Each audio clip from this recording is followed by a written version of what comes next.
episode 1 of Trev's Wrestling Show here on Trev TV. I'm the Trev. Y'all know that. If you're tuning in, if you're watching, that's too sweet. This whole weekend has been all about new segments, so I figured I've been talking about it, I've been mulling it over, I've been thinking about it, might as well start the wrestling show. And being today is June 17th, aside from being Father's Day, it is also Money in the Bank Day. So today, I'm doing my Money in the Bank predictions.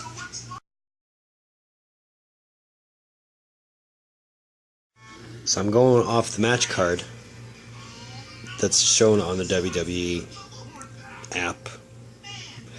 So if it's not on here, I'm not going to review it. Or I'm not going to predict it, sorry. So any matches that they decide are impromptu or to throw on later in the show, well, they're just going to have to go with that and not count my prediction to it. But anyway, let's get started.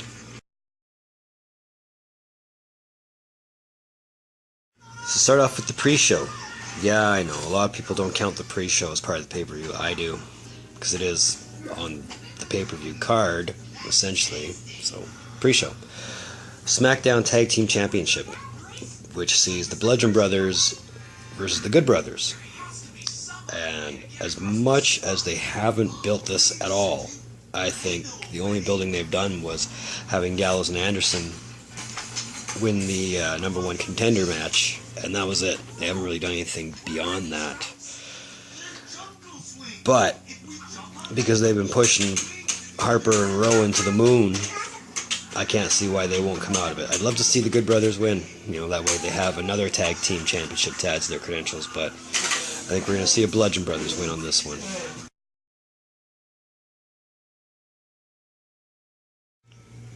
Moving on, we got Bobby Lashley versus Sami Zayn. The more I watch this, the more I ask, what the fuck am I watching? Their feud has been nothing more than filler, in my mind. And I get it. I mean, it's hard to write Lashley in when you already have an established set of stars. Although I don't necessarily consider Sami Zayn a star, in my mind. Call it a feud that I don't care about. Call it a feud that a lot of people might not care about. But if I'm going to pick a winner, more or less because I have to, if Zayn comes out as a winner, that's a surprise, but it's not going to happen that way. You're probably going to see Lashley getting over.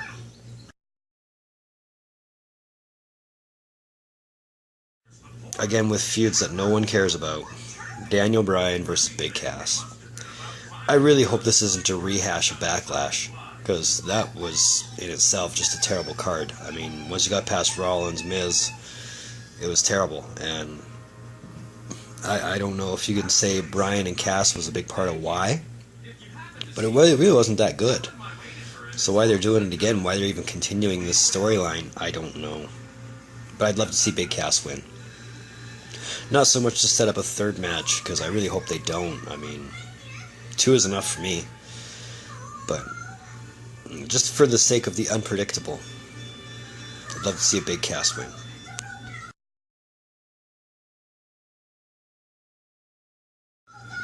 Moving on to the Intercontinental Championship, you got Seth Rollins versus Elias. I love Elias, I really do. Like, he's getting over really, really good. I mean, so is Rollins, and Rollins is believable. That's what makes this one hard to pick. The way they've been written the last couple weeks has been really good. I mean, it's had its moments where it's like, what the fuck? But it's been written really good.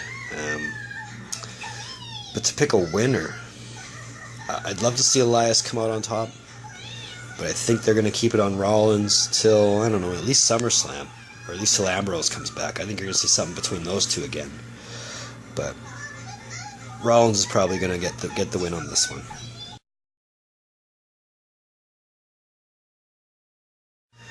Back to feuds no one cares about. Roman versus Jinder. I'm hindering the Jinder. Again, I think this is just because it's something they have to do. Like, they're still, I don't know why, but they're still under the belief that Roman can get over. who's he getting over to? I mean, if he's already lost to Lesnar this many times, and he hasn't been named champion yet, how much more does he have to lose? I mean, this is getting redundant now. I mean, I hear that they're setting him up with Lesnar again at SummerSlam. Why? I can't answer that, and that's probably why I'm not a writer for WWE. But if I have to pick a winner, it's probably going to be Reigns. Jinder's going to do the job. Sucks, but again, I'm not a writer.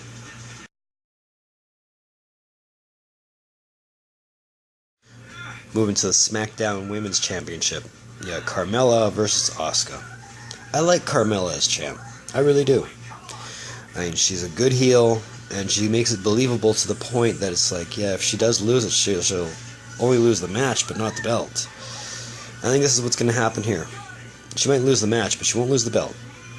You know, she'll probably lose on a DQ or a count out, give Asuka the win, set something up for much later, hopefully something that's a little more better, but can't say their storyline to date hasn't been bad.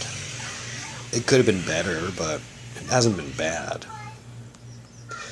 But I think you're going to see Carmella lose the match, but not the belt. It'll be by dubious means.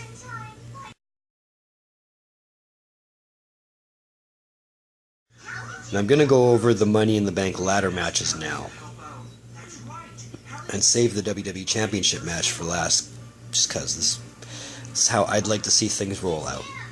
And we're going to start with the men's Money in the Bank ladder match, which you have The Miz versus Braun Strowman versus Kevin Owens versus Finn Balor versus Bobby Roode versus Rusev versus Samoa Joe and a member of the New Day, who I think will be Big E. Not that that's going to matter. I'm hoping it'll be better than some of the ladder matches we've seen for Money in the Bank. And not to say that they're all bad. They're not all good. Like, there has been some good ones, but it's very hard to have a good Money in the Bank ladder match. I think the consensual favorite is Braun Strowman, but it's not my favorite to win it. I'm thinking it'll go Samoa Joe. I think they're going to have a good storyline for Joe with the WWE Championship. And I think it'll start as soon as tonight. But I'll get into that.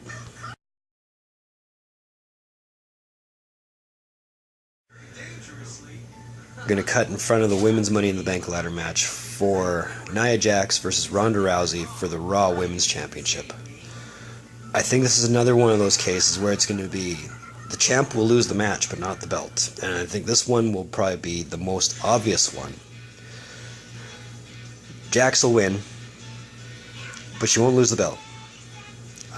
A lot of people say it's too soon for Rousey, but at the same time, Rousey is their cash cow right now. So why would they not put it on Rousey? Well, just to set something up bigger for SummerSlam.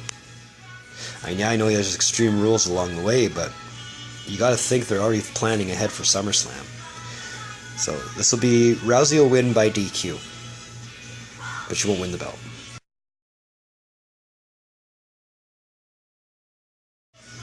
Moving to the women's Money in the Bank ladder match, you got Charlotte Flair versus Alexa Bliss versus Sasha Banks versus Becky Lynch versus Ember Moon versus Naomi versus Natalya versus Lana. This one writes itself.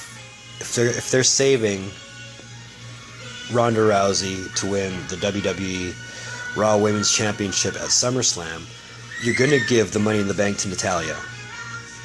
That one writes itself. I mean, they're doing the whole best friend angle right now. Once Natalya wins that Money in the Bank ladder match, once Rousey wins the belt at SummerSlam and turns on Rousey, you'll see Natalya turn on Rousey at SummerSlam. That's how I think it's going to happen. So Natalya's walking out with this one.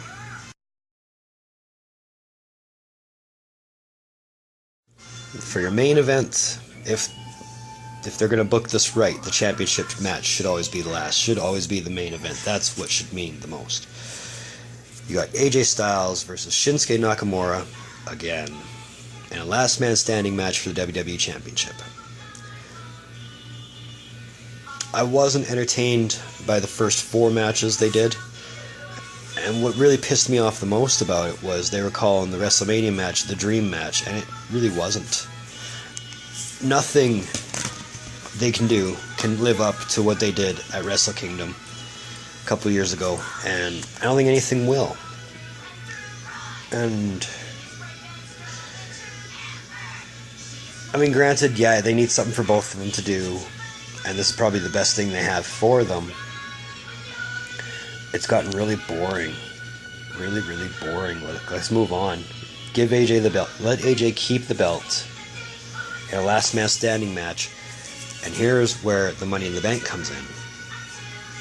Like they did I think it was last year? It was 2 years ago. When Ambrose won it and then cashed in the same night, I think Samoa Joe's going to do the same. If Joe wins this match, regardless of who has the belt, and if it's AJ, great. You have Joe cash in on AJ and set up a new feud, which will be 10 times better than Styles and Nakamura. I mean, you could run that for a good 6-8 months. And if you want to have the belt go back and forth between the two of them, it'll just make for a really, really, really good feud, I think. I mean,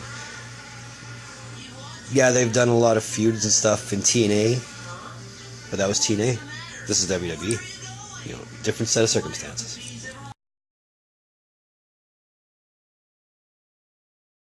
So that was my prediction video for Money in the Bank, and my first video on Trev's wrestling show. I will eventually. I do plan on doing a follow-up on my predictions. Hopefully, it's a little more better than this one. This one's kind of thrown together at the almost the last minute, but it was put together nonetheless. But either way, thank you for watching. Your viewership always means so much to me. I'm glad you tuned in. Like this video if you liked it. Subscribe on the way out if you want to. Tell a friend. Find Trev TV on Facebook. Find Trev TV on Instagram at Rockstar Trev. In the meantime and in between time, keep out on the lookout for some new videos from the Trev. Later.